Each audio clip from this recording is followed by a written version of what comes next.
اعوذ باللہ من الشیطان الرجیم بسم اللہ الرحمن الرحیم رب اشرح لی صدری ویسر لی امری واحلل عقدۃ من لسانی یفقہوا قولی۔ عزیزان، جدید علم کلام میں درس 5 میں آپ کا خیر مقدم ہے۔ ہم نے درس 4 میں بہت سارے مختلف مسائل پہ ہم نے گفتگو کی تھی، جو کہ آپ نے استفادہ حاصل کیا۔ ہم بلا تمہید کے شروع کرتے ہیں کہ مغرب سے جو سب سے پہلے جو بھی دین کے اوپر، دین کے پہلوؤں پر، مختلف مسائل پر، ادیان دین کے جتنے بھی مسائل اور عقائد تھے، ان پہلوؤں پر سب سے پہلے سوالات جو اٹھے وہ مغرب سے اٹھے تھے، اور چیلنجز بھی کافی زیادہ مغرب سے آئے۔ سب سے پہلے روم سام کا زمانہ جب آیا تو وہاں سے دین کو چیلنج شروع ہوا، مختلف نظریے سامنے آئے۔ پھر ڈارون کی تھیوری آئی، پھر اس کے بعد کوانٹم فزکس سامنے آئی۔ پھر یہ جتنے لوگ آئے تو سب سے پہلے دین کے جتنے بھی مسائل ہیں اور ارکان ہیں، ان چیزوں پر انہوں نے ڈسکس کرنا شروع کر دیا اور اعتراضات کرنا شروع کر دیا۔ پھر جو جوابات ہمارے علماء دیتے تھے علم کلام قدیم سے، تو پھر وہ تو جوابات دے دیتے تھے جو دلائل موجود تھے کتابوں میں، کلام قدیم میں۔ تو پھر جو کلام قدیم کی کتاب میں جو دلائل موجود تھے تو وہ پھر اسی دلیل کی بنیاد پر پھر سوالات اٹھاتے تھے، تو پھر اس کے بعد کوئی جواب نہیں تھا، کوئی بھی علماء آگے نہیں بڑھتے تھے، اور پھر ضرورت پڑی کہ ایک جدید علم کلام کی ریسرچ کیا جائے اور اس کے اوپر کام کیا جائے، پھر جو بھی سوالات اٹھتے ہیں ان کا جواب دیا جائے۔ جو کچھ بھی سوالات پہلے ہوتے تھے تو وہ سامنے نہیں آ پاتے تھے، پھر کتاب کی شکل میں اور بہت ساری چیزیں تحریرات کی شکل میں، مجلے کی شکل میں، پھر شائع جب ہوتی تھی تو سوالات موجود ہوتے تھے، تو پھر کسی نہ کسی کے ذریعے سے پھر اس کا جواب دیا جاتا تھا۔ لیکن آج کل کے ٹیکنالوجی کے زمانے میں بالکل آسان ہو گیا ہے، کوئی سوالات کرتا ہے تو اس کا جوابات فوراً دے دیا جاتا ہے۔ دنیا کے کسی بھی کونے میں ہو، اگر کوئی بھی اعتراضات سامنے لے کر آتا ہے تو اس اعتراضات کا جواب دیا جاتا ہے اور صحیح جواب دیا جاتا ہے، اسی جدید علم کلام کے ذریعے سے ہی دیا جاتا ہے۔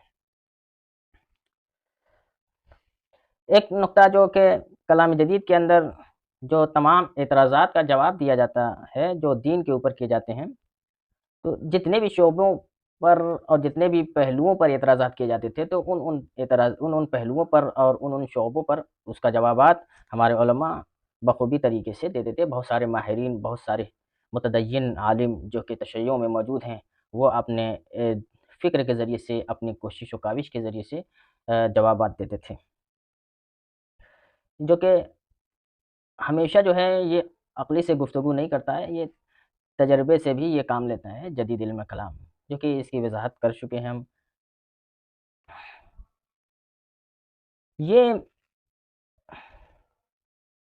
جو بھی آج کل کے جتنے بھی فلاسفر ہیں، چاہے وہ مغربی فلاسفر ہوں یا وہ مسیحی ہوں یا یہودی والے ہوں یا اہل سنت کے ہوں یا اہل تشیع کے ہوں یا مسیحی ہوں، کوئی بھی ہوں، جو بھی اگر خدا کے وجود کے قائل ہوتے ہیں تو وہ اپنی کتاب میں ضرور بیان کرتے ہیں اور خدا کا بھرپور طریقے سے، خدا کے ایک ہونے پر دلیل دیتے ہیں اور دوسروں کو جواب دیتے ہیں، ملحدین کو بالخصوص جو یہ قائل ہیں کہ خدا کا وجود حق ہے، خدا ایک ہے۔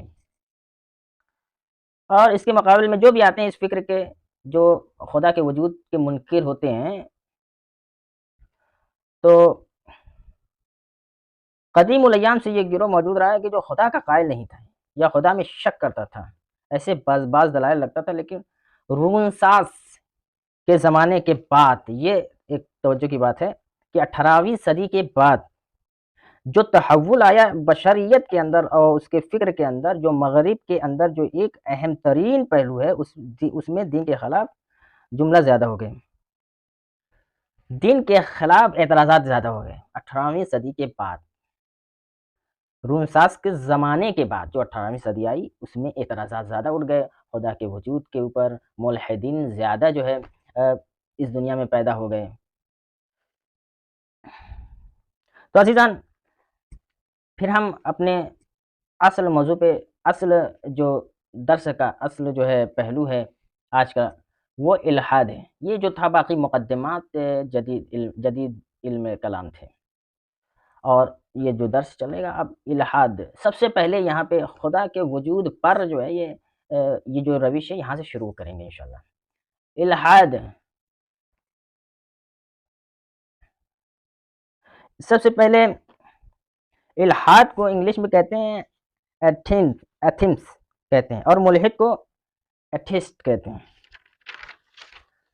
آج کے زمانے کے بعد اس فکر کو پوری دنیا کے اندر رائج کرنا بہت ضروری ہے، جو کہ تمام حربوں کے ساتھ سوشل میڈیا کے ذریعے سے اور جو بھی ذرائع ہیں ان ذرائعوں کے ذریعے سے دین کے اوپر حملہ کیا جا رہا ہے، اور ملحدین کا ایک ہجوم جو ہمارے درمیان آ گیا ہے عزیزان، اس کا مقابلہ کرنا ہمارے اوپر واجب ہے۔ الحاد کی تعریف کیا ہے؟ ایتھزم کسے کہتے ہیں؟ یعنی الحاد۔ الحاد کے اندر جو الحاد کا مکتب ہے، اس کے اندر دو قسم کی فکریں شامل ہیں۔ الحاد کے اندر جو ہے دو فکروں ہیں۔ ایک فکر کہتا ہے کہ خدا کا وجود ہے ہی نہیں، اور ایک فکر کہتا ہے کہ خدا کا وجود تو ہے لیکن ہم کو یقین نہیں ہو رہا ہے کہ آیا خدا کا وجود ہے بھی یا نہیں ہے۔ دو صورت ہیں۔ جو یہ کہتے ہیں کہ خدا کا وجود ہی نہیں ہے، تو اس کا ہمیں کیسے جواب دینا ہے؟ اور جو یہ کہتے ہیں کہ خدا کا وجود تو ہے لیکن شک ہے، تو اس کا ہمیں کیسے جواب دینا ہے؟ عزیزان، جب بھی کوئی ملحدین آپ کے پاس آتا ہے تو آپ کا یہ خیال رہنا چاہیے کہ جو ملحد سامنے ہے وہ کس طریقے کا ملحد ہے۔ آیا جو پہلی صورت میں نے بیان کی یا اس صورت کے مطابق ہے یا دوسری صورت کے مطابق؟ یعنی پہلی صورت کیا تھی؟ کیا سرے سے ہی خدا کے وجود کا انکار ہے؟ یہ پہلی قسم تھی۔ تو اگر اس قسم کے مطابق اگر کوئی ملحد آپ کے پاس آتا ہے تو اس کے مطابق آپ کو جواب دینا ہے، اور کوئی اگر دوسرے قسم کے مطابق آپ کے پاس کوئی ملحد آتا ہے تو اس کے مطابق آپ کو جواب دینا ہے۔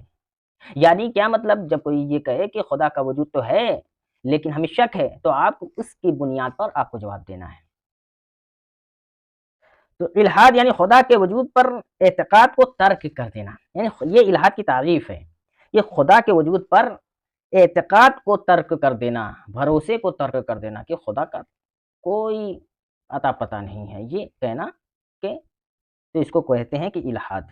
اب خدا کے وجود پر اعتقاد کو ترک کرنا یا تو صریحاً وجود خدا کا انکار کرنے کے ذریعے سے ہے یا اس کے اندر شک کرنے کے ذریعے سے ہے۔ یہ الحاد کی تعریف ہو گئی، شک کے ذریعے سے یا وجوداً ظاہری طور سے خارج کر دینا۔ مقابل میں ہم کیا کہتے ہیں کہ خدا موجود ہے، ہم کیا کہتے ہیں کہ خدا موجود ہے، یہاں پر ہمارا اعتقاد یہ ہے۔ اور آج کل کا جو زمانے میں جو چل رہا ہے، ملحدین کا زمانہ جو چل رہا ہے، بہت ترقی کر رہے ہیں، وہ ہمارے جو مسلمان ہیں اور جو بھی جوانان جو نئی کڑی کے مسلم اور جوان ہیں نئے زمانے کے، ان کے ذہن کو خراب کیا جا رہا ہے اور ان کے ذہن کو برباد کیا جا رہا ہے، ورغلایا جا رہا ہے۔ تو ان کے اوپر بھی ہماری توجہ ہونی چاہیے، اور ان جوانوں کو ہمارا علم پہنچنا چاہیے، ہماری بات پہنچنی چاہیے، تاکہ کوئی بھی ملحد اس کی کلپ یا ویڈیو اس کے پاس پہنچے قبل اس کے کہ وہ گمراہ ہماری بات پہنچے تو بخوبی طریقے سے اس ملحد کی بات کو سمجھ جائے۔ ہم کیا قائل ہیں کہ اس کائنات کا کوئی فاعل ہے، جو کہ یہ وجود میں آئی ہے، یہ کائنات، اس کا فاعل، اس کا کوئی بنانے والا ہے۔ یہ جو خدا ہے، یہ جو بنانے والا ہے، یہ بنانے کے بعد یوں ہی نہیں بیٹھا رہا ہے ہاتھ پہ ہاتھ بیٹھ کر، نعوذ باللہ، اس دنیا کو بنانے کے بعد بالکل فارغ ہو گیا ہے، ایسا عزیزان نہیں ہے۔ اس کائنات کے عمل میں، اس انسان کی زندگی میں، کردار میں بالکل خدا کا دخل ہے اور مؤثر ہے۔ خدا تدبیر کرتا ہے ان انسان کے عمل میں، اس دنیا میں جو بھی مخلوقات ہیں ان چیزوں میں خدا تدبیر کرتا ہے۔ اس کائنات کے اعمال کو اور اس انسان کے اندر جو بھی اعمال ہیں ان چیزوں میں خدا تدبیر کرتا ہے۔ نہ صرف کہ وجود کے قائل ہیں بلکہ اس کی تدبیری حیثیت کو بھی ہم مانتے ہیں. خدا کی تدبیری حیثیت کیا ہے عزیزان؟ پھر اگلے درس میں انشاءاللہ بیان کریں گے. جو تدبیری حیثیت ہے ان چیزوں کو بھی ہم مانتے ہیں وجود کے ساتھ. جس طریقے سے الحمد کے اندر جو خدا کا تعارف کروایا گیا ہے رب العالمین، الحمدللہ رب العالمین عالمین کا رب. تو عزیزان وآخر الدعوانا ان الحمدللہ رب العالمین.